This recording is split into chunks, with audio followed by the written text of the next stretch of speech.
favorite movies is Who Framed Roger Rabbit. That was the first sort of film noir that I ever saw. I mean, I saw it was so like formative, and then when I grew up, I saw the originals. It was just such a cool archetype, and also like really silly.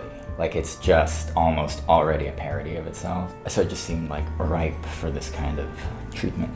A few years back, I did a little film noir with Tom DeTrinis, plays Cliff, and Blake Silver from Poe Party, and it was such a blast. It was so fun to write. It's just such a silly, heightened way of speaking. It was just a lot of fun. So we didn't have the means to like do anything good with it. Like it was very amateurish. It was very much like a bunch of kids and a camera like running around. We wanted to do something like this for a long time. When we did Kissing in the Rain, there was an idea to do a noir episode of that, which didn't happen. Well, we've had all these characters in our brain for like a year. John and I came up with the idea for this noir like last year at Carthay Circle Bar at Disneyland. When we were doing Poe Party, we were coming up with ideas for this, for these characters and all the weird little situations they get into. And we've had these characters in our mind for a long time, obviously. Vivian Nightingale makes a very smart appearance at Poe Party, so it's really cool to be finally seeing them come to life. We premiered Poe Party in a way at Buffett Festival in Toronto last year, and it was such a fun time. They invited us back, but we had to premiere something else. And Poe Party was in development for like 2 years, and we had about 2 months for this. This was an insanely compressed schedule. We only spent like maybe a month writing it, as opposed to a year and a half for Poe Party. Sean and I were writing it like way faster than we wrote Poe Party. So it was like, oh, we're gonna do this and we have a deadline to get this done, and oh, the film is due here, there's no script.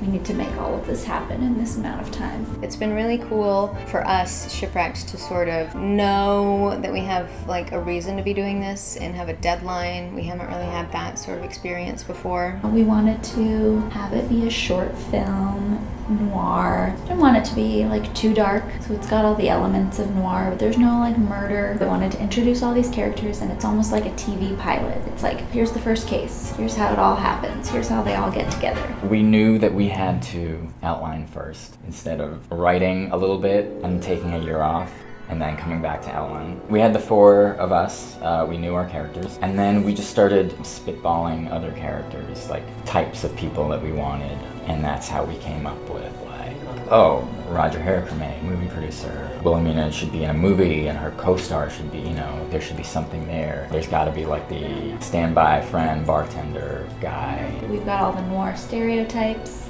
Archetypes, I should say, not really stereotypes. Femme fatale, fast-talking reporter, private eye, idiot starlet, rival private eye. So we came up with all these elements, and then once we had that, we were like, okay, well, what kind of story can we fit these guys into? And we had just done a lot of murder. So we were like, well, okay, let's try not to kill anyone this time. Like, what's another kind of film noir plot? Blackmail. Who's being blackmailed? A starlet.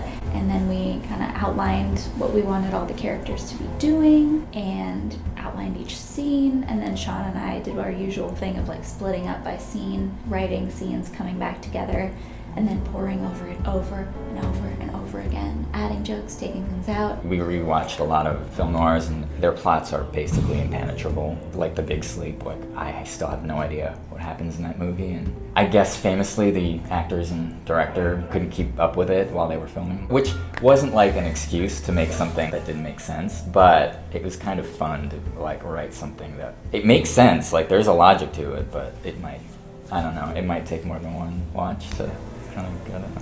We wanted to have our like real person, our historical element, and we both love Buster Keaton. At this time in history, Buster Keaton was kind of like, his heyday was behind him, and he was drinking a lot and sort of fading into obscurity.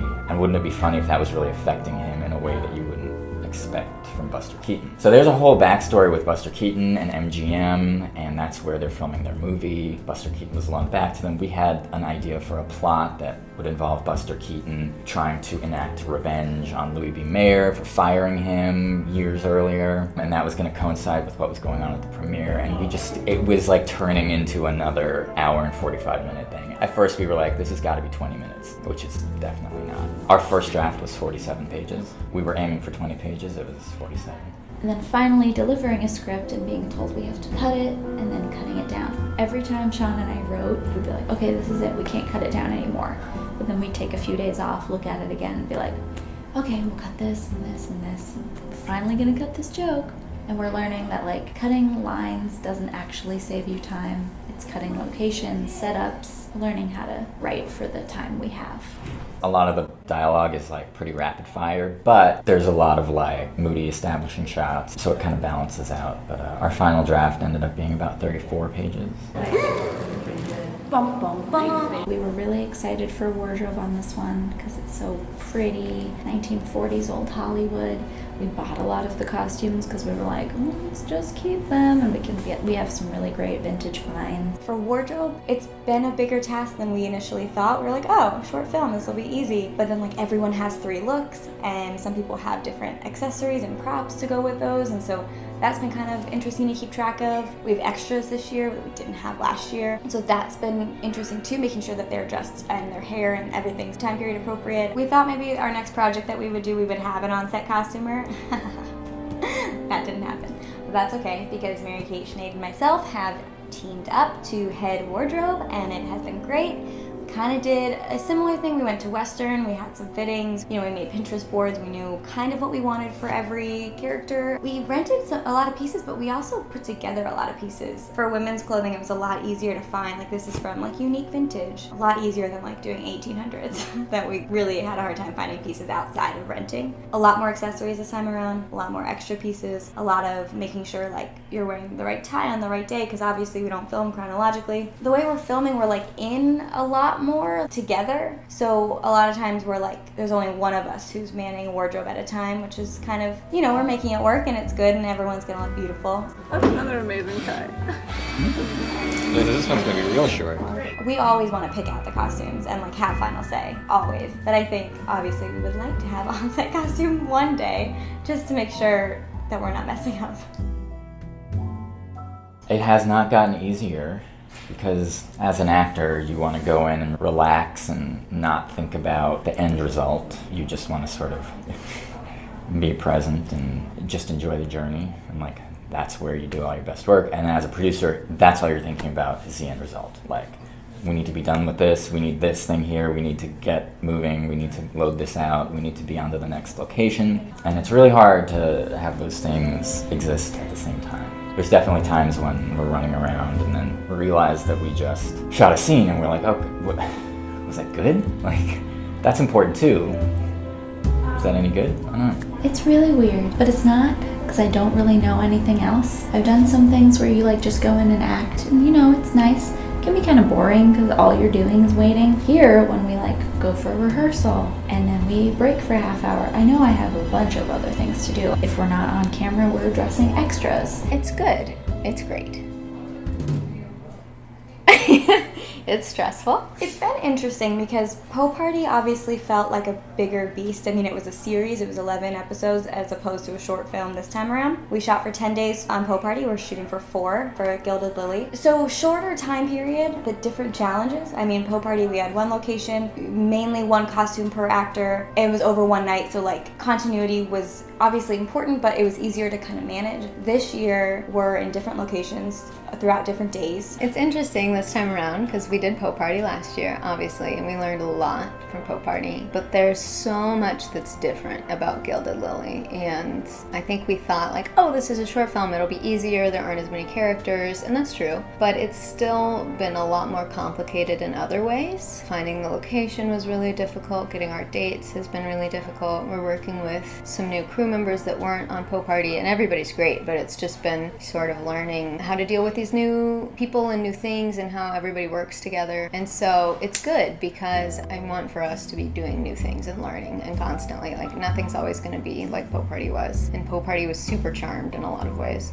And so far, knock on wood, this has been really good. Yeah, every part of it has been really great, except for, budget and all that garbage stuff. Finding locations has always been a thing I don't like. Locations, we've learned, has been a really huge part of the production process this time around. For Poe Party, we locked our location super early and just had it ready to go. This time around, we were down to the wire. We knew what we wanted, but getting the dates and locking it down just took a lot longer. And so I think those were good things for us to learn as a production team, because obviously that's going to keep coming up. Definitely some challenges with this one, for sure.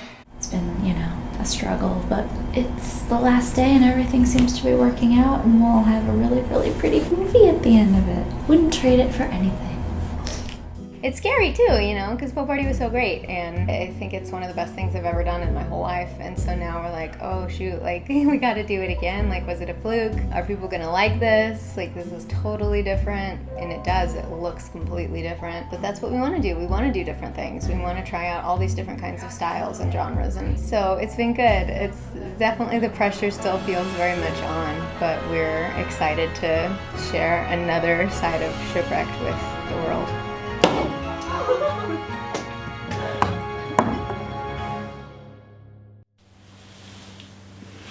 Thanks for watching Shipwrecked as a Noir. Hi, we're Shipwrecked Comedy, and we're here to tell you about something. You just watched one of 4 exclusive behind-the-scenes features about the making of Gilded Lily. There's Post 43, which is all about The location, and the the crew of of Gilded Gilded Lily. Lily. There's one about the cast. The usual suspects. There's one called From Action to Cut. You can find these behind-the-scenes features as well as commentary and some other exclusive BTS goodies over at our VHX page, which is vhx.shipwrecked.